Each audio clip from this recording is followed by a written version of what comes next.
Hello friends. Pimpri Chinchwad cooperative housing society federation की तरफ से fund management and budgeting for cooperative housing society इस topic पर एक इंटरेक्टिव सेशन अरेंज किया गया था।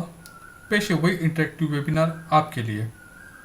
पहले तो मुझे खुशी है कि आज 100+ लोग हैं इस प्रोग्राम के अंदर। That is something very good. तो हमारा ये मैसेज दूर तक जा रहा है।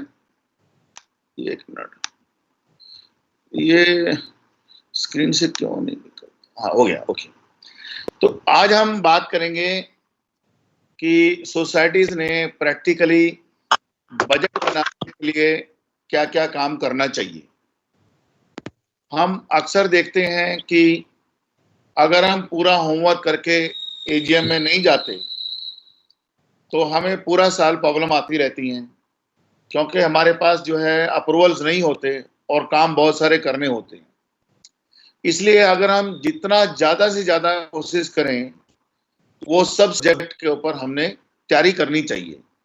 बाद में जो अप्रूवल होगा वो एजीएम का काम है, बट मैनेजिंग कमेटी का काम है सभी सब्जेक्ट के ऊपर तैयारी करके एजीएम में जाना चाहिए। तो अगर ये नहीं होता है तो क्या होता है, पूरे साल के अंदर आपको फिर आप स्टकअप हो जाते हैं और एमसी की लिमिट 1 लाख के ऊपर नहीं है तो आपको वापस एसडीएम बुलानी पड़ती है। तो अगर आपको एक साल में 3 4 5 एसडीएम बुलानी पड़ गई तो पूरी मैनेजमेंट कमेटी का टाइम वहीं पर वेस्ट हो जाता है।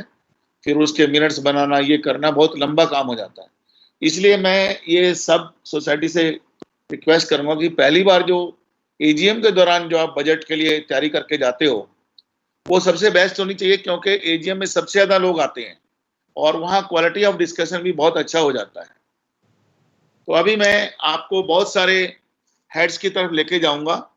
इनमें कुछ इनबिल्ट एरर भी होंगे, अगर आप जागरूक हैं तो आप पकड़ेंगे या क्वेश्चन आंसर में मेरे को पूछेंगे। ओके। अभी ये मैं स्पीड से नहीं जा रहा हूं क्योंकि ये समझने वाला पार्ट है। अभी हम बात करते हैं कि हमारे सोसाइटी के रूटीन एक्सपेंसेस कहाँ कहाँ पर होते हैं।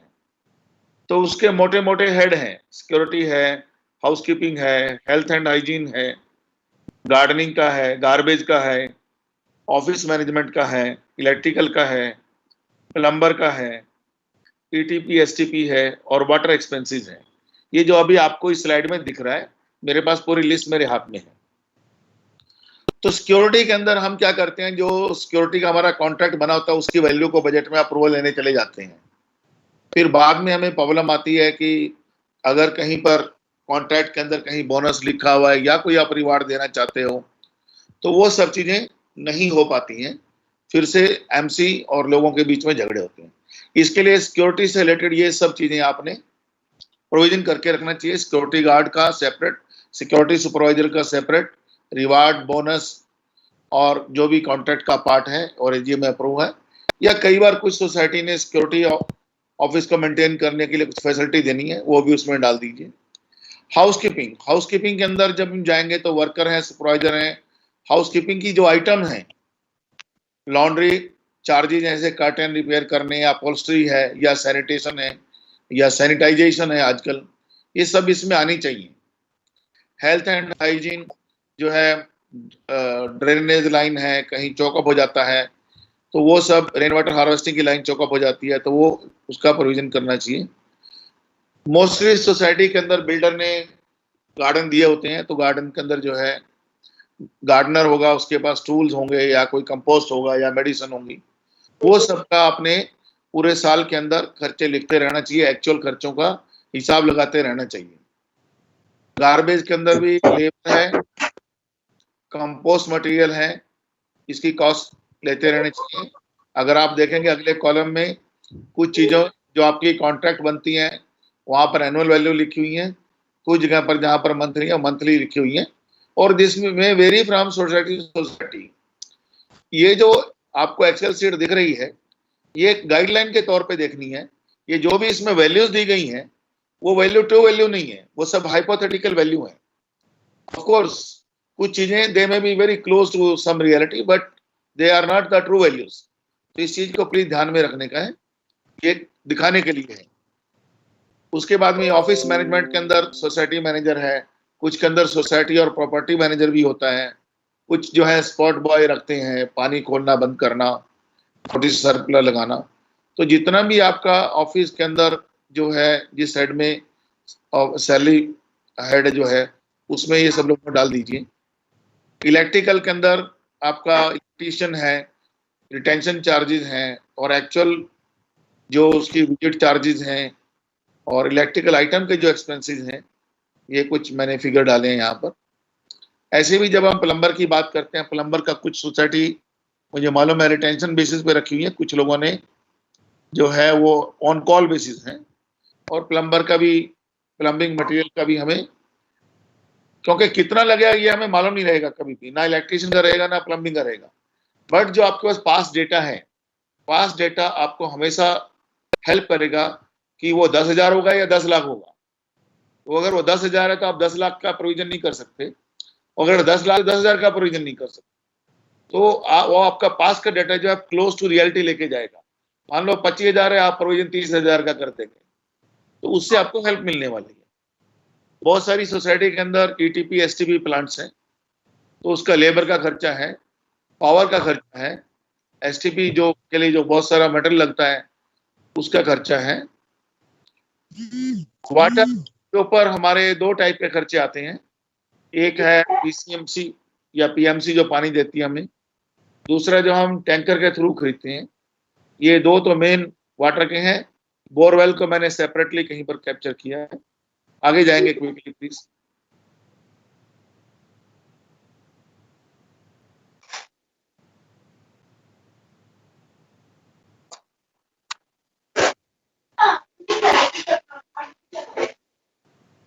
हाँ, इलेक्ट्रिसिटी चार्जेस में हमारे पास तो एक तो एमएससी डीसीएल का जो बिल आता है, फिर इलेक्ट्रिकल स्पेयर्स की जो कॉस्ट होती है, ट्यूबलाइट हैं, बल्ब्स हैं, फैंस हैं, एसी, वो सब उसके अंदर रहेगा।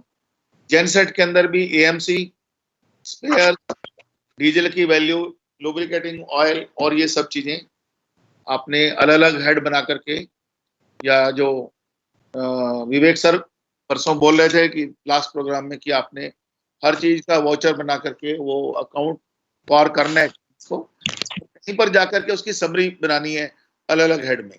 ये हेड ये भी हो सकते हैं, या आप अपने कन्वीनियंस के लिए ये हेड को थोड़ा बहुत आगे पीछे भी कर सकते हैं।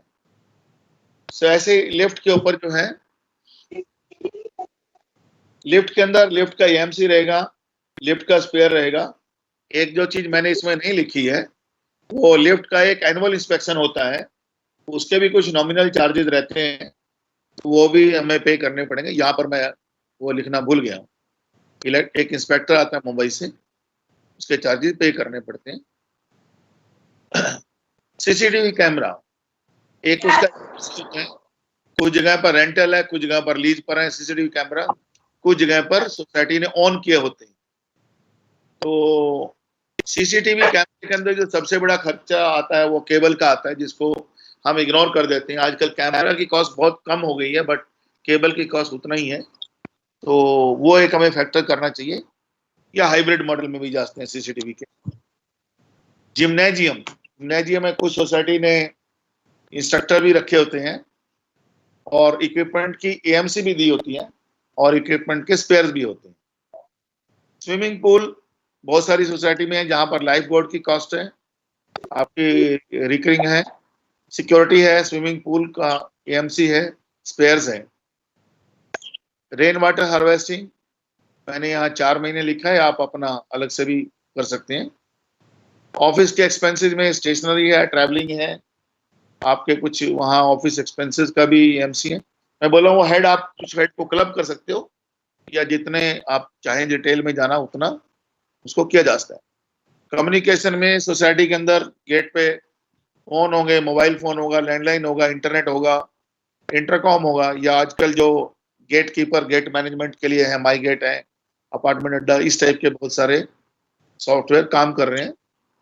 और कहीं पर कुछ आपका लाइसेंस फी है, कुछ या कुछ सॉफ्टवेयर है आपके पास, तो वो कॉस्ट फैक्टर इन कर सकते हैं। नेक्स्ट जाएंगे।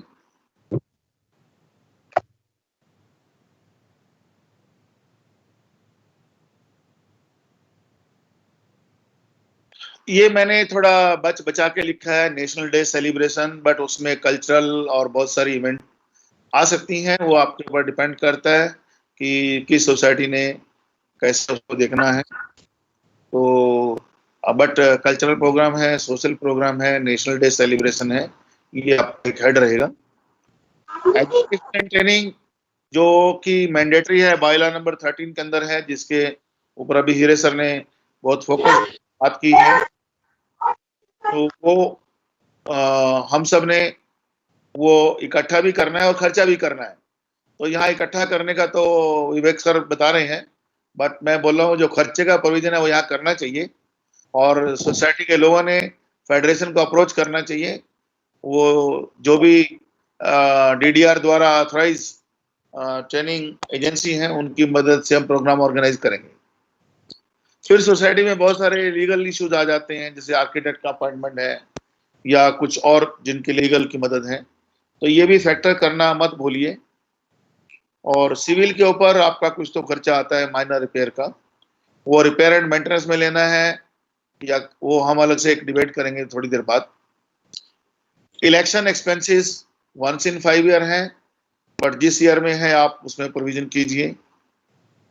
दूसरा जो फेडरेशन की मेंबरशिप, तो मैंने इसमें 3,000 दिखाया है, अभी हमारा तो बहुत कम है, फिर भी आप अपने प्रोविजन तो ले लीजिए, क्योंकि हमारे ऑडिटर साहब फेडरेशन मेंबरशिप को सेपरेट, चाहे वो 1,000 रुपए चाहे 2,000 रुपए, उसको सेपरेट दिखाते हैं। कुछ सोसाइटी के अंदर लाइब्रेरी भी है जहां पर न्यूज़पेपर पीरियडिकल आते हैं। और अभी मैंने देखा कुछ 1-2 महीने पहले एनए चार्जेस के ऊपर बहुत सारी सोसाइटी को नोटिस गए हैं, और कुछ जगह पर वो अमाउंट इज ह्यूज, तो वो भी हमें पे करना पड़ेगा। फिर सोसाइटी का इंश्योरेंस, जब मैं इंश्योरेंस की बात कर रहा हूं, मैं फ्लैट इंश्योरेंस की बात नहीं कर रहा हूं। फ्लैट और फ्लैट के अंदर का सामान का इंश्योरेंस इंडिविजुअल करके लेगा। बाईलॉ के अंदर कुछ लिखा हुआ है, बट मैं उसमें कंफ्यूज नहीं होना चाहता। तो जो बिल्डिंग का जो स्ट्रक्चर है हमारा, जिसके लिए सोसाइटी प्रॉपर्टी मैनेजमेंट के अंडर जो है जिम्मेदार है, वो सभी बिल्डिंग का जो कंप्लीट स्ट्रक्चर है या जो आपकी अमेनिटी है उसका सब स्ट्रक्चर है, या हेलो एवरीथिंग फाइन। हाँ सर, एक दो नए ऐड हुए हैं, उनका आवाज आ रहा है। You please continue. म्यूट कर दीजिए। म्यूट करने को बोलो, बहुत बहुत डिस्टरबेंस हो रहा है। तो कर रहा हूँ। बिल्डिंग का इंश्योरेंस जो है वो जब आप क्वेश्चन पूछेंगे तो मैं बताऊंगा कि कैसे करना चाहिए, क्या क्या ध्यान रखना चाहिए, वो अभी नहीं बता रहा हूं मैं। बट इंश्योरेंस कॉमन प्रॉपर्टी का होना चाहिए, सभी अमेनिटीज का होना चाहिए, या जो भी आपके एसेट हैं, चाहे जेनसेट है, आपका जिम इक्विपमेंट है, या और जो भी आपकी सब है, उन सब का इंश्योरेंस के अंदर एक कॉम्प्रिहेंसिव कवर लेना चाहिए, और टाइम से उसको रिन्यू करना चाहिए। ध्यान रखें कि लास्ट 3 ईयर से इंश्योरेंस कॉस्ट बढ़ती जा रही है। फिर कुछ मिसलिनियस आपके एक्सपेंसेस होंगे, मैंने एक जस्ट कुछ रफ फिगर डाल दी है। अभी मैंने क्या किया है, ये बहुत डिटेल को मैंने कम हेड के अंदर उसको ये किया है।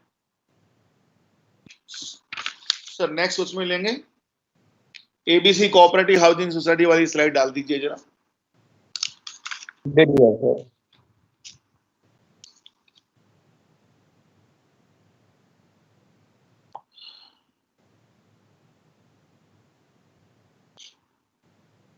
इसमें जो है कितने हेड क्रिएट करने हैं या नहीं करने हैं, you can ask your auditor, he will guide you better.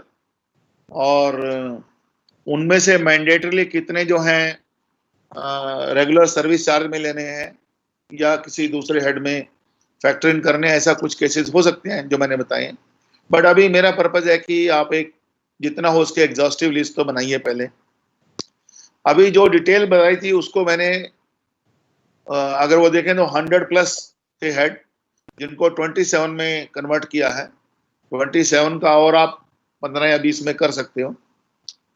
तो ये जो भी मैंने खर्चा था उसको एक फिगर निकाली थी कि अगर 7,50,000 खर्चा आता है तो आपको इन सभी हेड का मिला के 90 लाख का खर्चा आएगा। ये 90 लाख कोई फिगर नहीं है, प्लीज ध्यान रखिए। ये एक इलस्ट्रेशन के लिए मैंने दिया है। ये 30 लाख भी हो सकता है, 20 लाख भी हो सकता है, 5 करोड़ भी हो सकता है।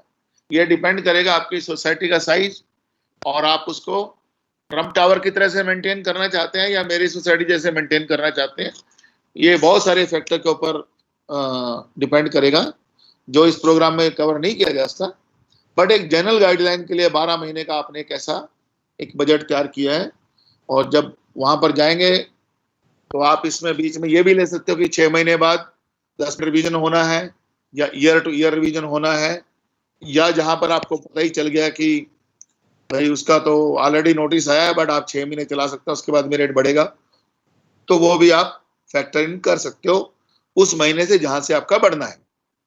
ओके, तो इससे हमने देखा कि इसमें अंदर हमने टोटल 28-30 कुछ हेड लिए हैं। 7,40,000 पर मंथ का इस एग्जाम्पल में खर्चा आया है और 90 लाख के आसपास एक साल में उस सोसाइटी का खर्चा है। अब इसको आगे कैसे बढ़ाना है, आगे हम इसको लेंगे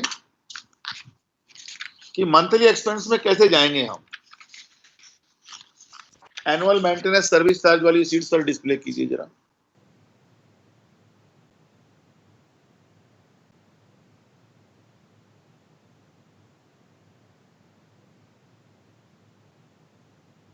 सर ये वाला स्लाइड।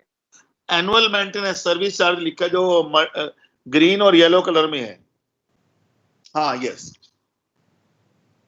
तो अब देखिए ये भी एक इलस्ट्रेशन के लिए ही है कि आपने लोगों से मंथली एनुअल चार्जेस कितने लेने हैं, क्योंकि सब लोगों की एजीएम में लोग आपकी लास्ट फिगर की वेट करते हैं, बीच का वो देखते नहीं।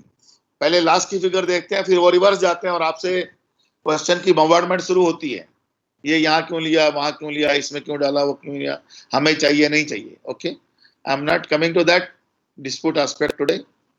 मान लीजिए ये जो हमने एक्सपेंस दिखाया था 7,50,000 पर मंथ या 90 लाख का, ये आपकी सोसाइटी में कितने मेंबर हैं? अगर उसमें 300 मेंबर हैं मान लीजिए, तो आपका 2,500 पर मंथ आएगा और 30,000 पर एनएम का एक मेंबर ने आपको देना चाहिए, irrespective of the flat size. 200 की सोसाइटी है तो 45,000 आना चाहिए, 100 की सोसाइटी है तो 90,000 आना चाहिए। तो इसके अंदर अगर आप देखेंगे, ये समझने के लिए हमने डाला गया है, इसमें हर चीज वेरिएबल है। 7,50,000 कहां से आया? एक अजम्पशन से आया। 300 कहां से आया? एक अजम्पशन से आया।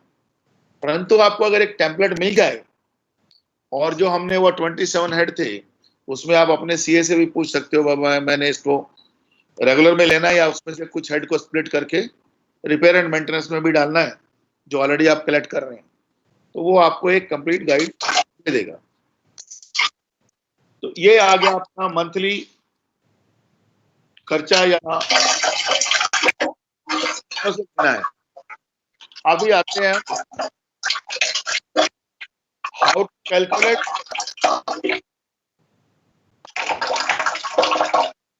बहुत ज्यादा डिस्टरबेंस आ रहा है, किसका? सर जो नए ज्वाइन हो रहे हैं वो अनम्यूट स्टेट में ज्वाइन हो रहे हैं, तो मैं उनको म्यूट कर रहा हूँ, डोंट वरी।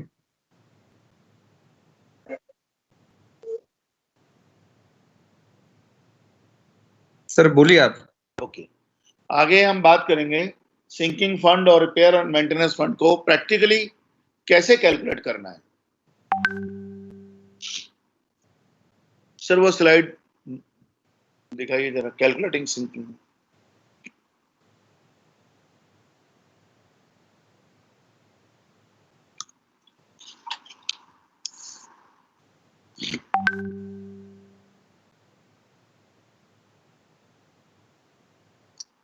अभी थोड़ी देर पहले जब हीरे साहब ये हमें बता रहे थे कि सर एक सेकंड, ये सब बहुत ही इम्पोर्टेंट सेशन है। और इसके अंदर जो बार बार हमें जो फोन्स आते हैं तो इसी के लिए आते हैं कि हम लोग कैसे सिंकिंग फंड क्रिएट करें या तो हम कैसे करें। तो ये बहुत ही इम्पोर्टेंट है। आप एकदम अच्छी तरह से गर्ग सर का जो भी है लेक्चर आप सुन लीजिए, आपको पता लगेगा। Thank you. और मैं प्रॉमिस करता हूं कि आपके 1000 क्वेश्चन होंगे, उन सबके जवाब देके उठूंगा। ओके। सिंकिंग फंड और रिपेयर एंड मेंटेनेंस फंड के लिए जब हीरे सर बात कर रहे थे, उन्होंने कुछ इंपॉर्टेंट चीजें बताई हैं। पहली तो उन्होंने बात बताई थी कि जो इस सीट में भी दिखाया कि कॉस्ट ऑफ कंस्ट्रक्शन, मैंने यहां पर 1000 रुपये पकड़ा है। आप सोचे कि ये वाकड़, पिंपले, गोरव, पुनावले या चिरौली में या भोसरी में इस भाव से प्रॉपर्टी कहाँ मिलती है? वहां तो 6000 7000 ऐसे मिलती है। तो इसके अंदर सबसे इंपॉर्टेंट चीज है कि आपका जो मार्केटेबल रेट है फ्लैट का वो कंसीडर नहीं करने का है, हमने कॉस्ट ऑफ कंस्ट्रक्शन कंसीडर करना है। कॉस्ट ऑफ कंस्ट्रक्शन कब का करने का है? आपकी सोसाइटी जो है 2010 में बनी थी, हैंडओवर हो गई थी, आज 2020 हो गया, तो आपने 2020 की कॉस्ट पकड़नी है या 2010 की पकड़नी है? तो हमारे बायलॉज और एमसीसी एक्ट में बहुत क्लियरली लिखा है, कॉस्ट ऑफ कंस्ट्रक्शन जब कंस्ट्रक्शन हुआ था आप उसको हैंडओवर के टाइम की कॉस्ट पकड़ लीजिए, और उसका सर्टिफिकेट कौन बताएगा कि उस समय की कॉस्ट ऑफ कंस्ट्रक्शन क्या थी? अगर हमारे पास ऐसा डॉक्यूमेंट नहीं है तो वो आर्किटेक्ट को आप ले लीजिए और वो अपने डेटाबेस में जाकर उस समय की, उस लोकेशन की, उस समय की कंस्ट्रक्शन कॉस्ट क्या होगी वो आपको एक सर्टिफिकेट देगा। ये मैंने 2000-3000 आपको डराने के लिए नहीं बनाया, मैंने सिंपल सस्ता रखने के लिए बनाया है। तो इसके अंदर पहला कॉस्ट है कि जो सर्विस चार्ज है वो इरिस्पेक्टिव ऑफ द फ्लैट, आपकी सोसाइटी में 1 BHK, 2 BHK, 3 BHK, 4 BHK होने दो। एक मेरे पास एग्जांपल आया था जिसमें 1 BHK और उसके बाद में 3 BHK है बिल्डिंग, वहां शायद कोई मेंबर ग्रुप में होगा अभी जिसने मुझे क्वेश्चन पूछे हैं। तो 1 BHK और 3 BHK हैं, बट जो सर्विस चार्ज है वो इक्वल, एक सारखा लगने वाला है। उसके अंदर आप कुछ भी अलग अलग नहीं मांग सकते कि 1 BHK का ये है, 3 BHK का ये है, या 1 या 2 की बिल्डिंग है, 2 या 3 की है, 3 या 4 की है, या 1 या 4 की है। तो प्लीज मेंबर के साथ में कोई डिस्प्यूट ना कीजिए क्योंकि लॉ के अंदर लॉक किया हुआ है। अब बात रही सिंकिंग फंड और रिपेयर एंड मेंटेनेंस फंड, ये प्योरली, दोनों के दोनों भी प्योरली एरिया के ऊपर बेस है। तो इसके लिए आपने क्या करना है, अगर आपके पास नहीं है, जिनके पास, आप सभी फ्लैट के इंडेक्स 2 आपके पास है, इंडेक्स 2 के अंदर उस समय पर जो भी एरिया लिखा हुआ है उस एरिया को पकड़ के सभी फ्लैट का एक एक्सेल शीट में डेटा बना लीजिए, और वहां से आपको एरिया मिल गया, बिल्टअप एरिया जो बायलॉज में लिखा हुआ है। आजकल हम कारपेट एरिया की बात करते हैं, मैं उस डिस्प्यूट में नहीं जाऊंगा। बायलॉ में अभी भी बिल्टअप एरिया लिखा हुआ है और आप इंडेक्स 2 में जो एरिया लिखा हुआ है उसको रेफरेंस पकड़ लीजिए। फिर कॉस्ट ऑफ कंस्ट्रक्शन, ये मैंने बहुत सारे वेरिएशन क्रिएट है, इसका कोई बेस नहीं है, मैंने क्रिएट किए हैं आपके लिए एक ट्रेनिंग पर्पज के लिए, कि वो कंस्ट्रक्शन फ्लैट का साइज 1000, 1200, 1500, 1800, 2000 स्क्वायर फीट भी हो सकता है, और कॉस्ट ऑफ कंस्ट्रक्शन यहां पर 1000 पकड़ा है, नीचे के एग्जांपल में 1200 पकड़ा है, 1600 पकड़ा है, 2000 भी हो सकता है, ये डिपेंड करता है। ट्रम्प टावर में जाएंगे तो शायद वहां 5000 भी होगा। ओके, तो सिंकिंग फंड जो है 0.25% of the cost of construction multiplied by the area of the flat. तो वो अगर आप निकालेंगे, बड़ा सिंपल एग्जांपल है, ऊपर 1000 स्क्वायर फीट का फ्लैट है, 1000 रुपए पर स्क्वायर फीट का कॉस्ट ऑफ कंस्ट्रक्शन है, तो 25.25 से 2500 रुपए आएगा। ओके, और sinking fund, repair and maintenance fund, क्योंकि वो 0.75 है तो वो उसका 3 गुना हो जाएगा, 7500 हो जाएगा। और अगर ये सिचुएशन एग्जिस्ट करती है तो एक फ्लैट ओनर ने 1 साल के अंदर ₹2,500 सिंकिंग फंड का देना है, जो आपने सेपरेट अकाउंट में जमा करना है, जिसको आप एजीएम की परमिशन के बिना यूज नहीं कर सकते। और 7,500 पर मेंबर्स, सॉरी 7,500 जो है वो आएगा रिपेयर एंड मेंटेनेंस फंड। तो आपके सोसाइटी में 100 फ्लैट, 150 फ्लैट, 200 फ्लैट, 300 फ्लैट, तो हर फ्लैट का एक अलग अलग वैल्यू आएगा, सिंकिंग फंड कितना है और रिपेयर एंड मेंटेनेंस फंड कितना है। तो जब आप डिमांड नोटिस भेजोगे, आप शायद भेज चुके होंगे क्योंकि आज अप्रैल खत्म हो रहा है, तो उसके अंदर आपने सर्विस चार्जेस सेपरेट रखने हैं और sinking fund, repair and maintenance fund ये आपने अलग अलग पकड़ना है। तो ये जो मैंने एग्जांपल क्रिएट किया है पहले वाला कि 1,000 का स्क्वायर फीट का फ्लैट है बिल्टअप एरिया और 1,000 अगर कॉस्ट है तो 2,500 और 7,500 का ये आएगी कॉस्ट सिंकिंग फंड और रिपेयर एंड मेंटेनेंस फंड की। परंतु फ्लैट का साइज आप नीचे जाओगे, मैंने बढ़ाते बढ़ाते 2,000 लिया है और कॉस्ट ऑफ कंस्ट्रक्शन को जो है लॉक कर दिया है, क्योंकि cost of construction same society में सेम रहने वाली है, बट फ्लैट का साइज अलग अलग बढ़ेगा। इसका मतलब आपकी सोसाइटी के अंदर एक आदमी सिंकिंग फंड 2,500 रुपए भी दे रहा है एक साल में, दूसरा आदमी 5,000 भी देगा। Similarly repair and maintenance fund same society के अंदर एक आदमी 7,500 भी दे रहा है, दूसरा 15,000 भी दे रहा है, और दोनों का मिला के 10,000 भी दे रहा है, 20,000 भी दे रहा है। तो ये अलग अलग रहेगा। जो इसके नीचे का एग्जाम्पल है उसमें मैंने क्या किया, एरिया कॉमन कर दिया 1,000 से 2,000 के बीच में, परंतु यहां पर कॉस्ट ऑफ कंस्ट्रक्शन 1,200 पकड़ी है। तो यहां पर सिंकिंग 3,000 और 9,000 हो गया, और 3,000 से 6,000 तक बढ़ेगा। रिपेयर एंड मेंटेनेंस फंड 9,000 से 18,000 बढ़ेगा, और एक आदमी को 12,000 से 24,000 देना पड़ेगा।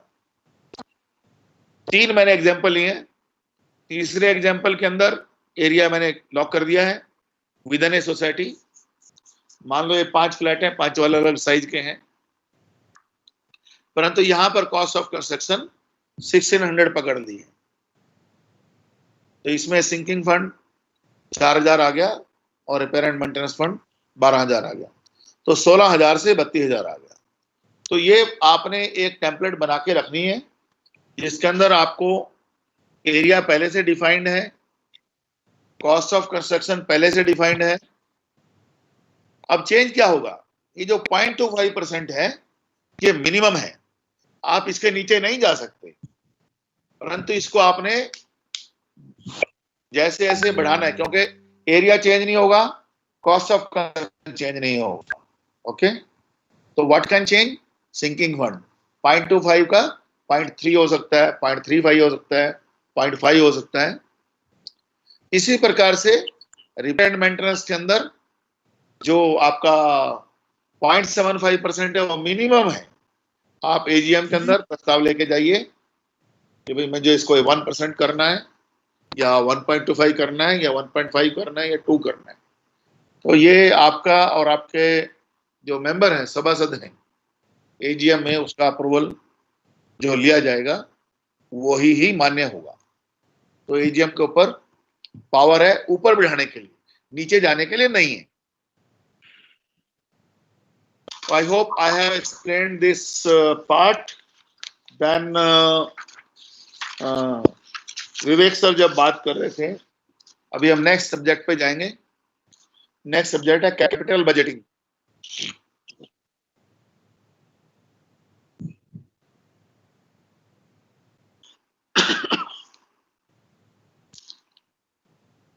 अभी आपकी सोसाइटी में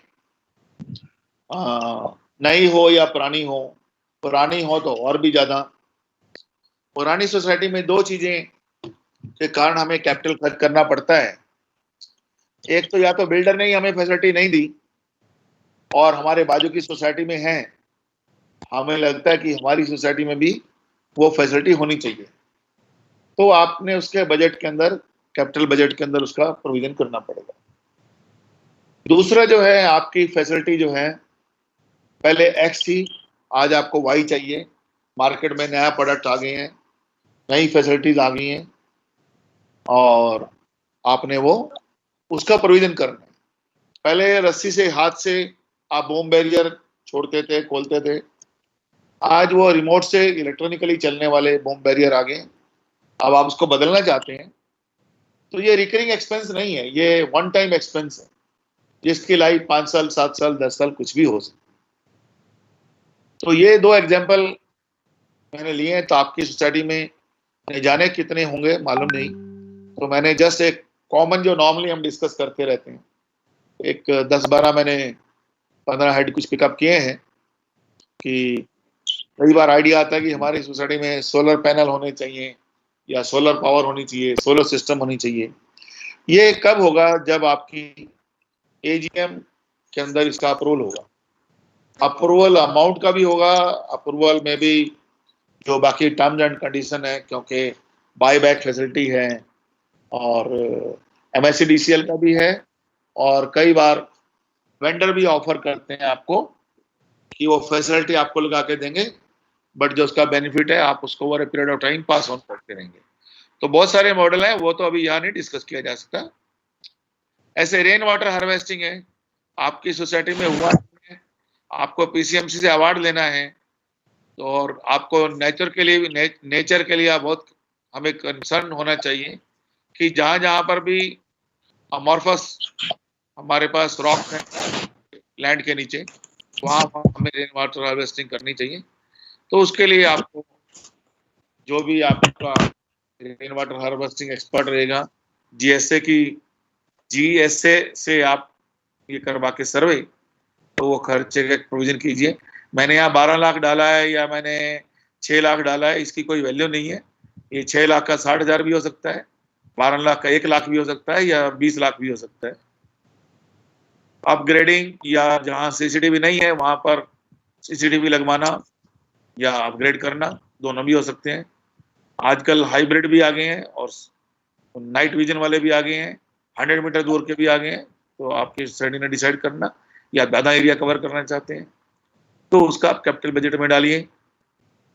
स्विमिंग पूल नहीं है तो स्विमिंग पूल बनाना चाहते हैं, है तो उसको मेजर रिपेयर करना चाहते हैं कुछ, 1 in 5 year 10 year, air conditioner, gym equipment, power backup, lawn carpeting, new drainage lies, projector for club house, electronic boom barrier, water proofing, overhead tank, water proofing underground, replacement of old pump for energy efficiency, borewell. यानी कि इसकी कोई limit नहीं है, ये तो exhaustive list हो ही नहीं सकती। It will depend society to society. एक सोसाइटी में इनमें से कोई भी नहीं एक्टिविटी होगी, उनको कैपिटल बजट में इनमें से एक भी एक्टिविटी की जरूरत नहीं है। दूसरी के अंदर ये सारी भी हो सकती हैं, इनमें से 2 भी हो सकती हैं और उनकी अपनी लिस्ट में 40 आइटमें भी होती हैं, 2 भी हो सकती हैं। तो ये हमने कैपिटल बजट का कोशिश करो कि एनुअल मीटिंग होती है, एनुअल जनरल मीटिंग, उसके अंदर ही उसका अप्रूवल लो और हर चीज का रेजुलेशन आपने नंबर डालना है, वो आइटम वाइज कीजिए या टोटल बजट का अप्रूवल कीजिए, वो आपकी सभासदों को जैसे जमता है वैसे आपने करना चाहिए। अभी मैं यहीं पर रुकता हूं और जब विवेक सर आएंगे अभी, उसके बाद में जो क्वेश्चन आंसर सेशन आएगा वहां पर हम इन सब सवाल जवाब दे आपको कि जो मैंने सीट दिखाई है वो वैसे लेना चाहिए नहीं लेना चाहिए, वो विवेक सर भी जवाब देंगे और मैं भी मैंने जो डाला है उसके विरुद्ध भी मैं जाके बोलूंगा, उसके फेवर में भी बोलूंगा, बट वो क्वेश्चन के ऊपर डिपेंड करेगा। अभी हम वेबिनार का ये पार्ट यहीं पर समाप्त करते हैं। मैं केसीगर सभी आयोजकों की तरफ से आप सबका बहुत बहुत धन्यवाद करता हूं कि आपने ये प्रोग्राम देखा। मुझे उम्मीद है कि ये प्रोग्राम आपकी अपेक्षाओं के अनुरूप मिलेगा और जब हम सब लोग आप अपनी सोसाइटी में जाएंगे तो हम इसका भरपूर हमें लाभ मिलेगा। और मेरी आप सबसे एक अपील है कि हम लोग जो भी अभी तक सोसाइटी फेडरेशन की मेंबर नहीं बनी हैं वो कृपया करके जल्दी जल्दी फेडरेशन की मेंबर बन जाइए, ताकि हम जो भी आगे लाने वाले एजुकेशन वेबिनार प्रोग्राम हैं उन सब का बहुत बहुत फ़ायदा उठा सकें। धन्यवाद।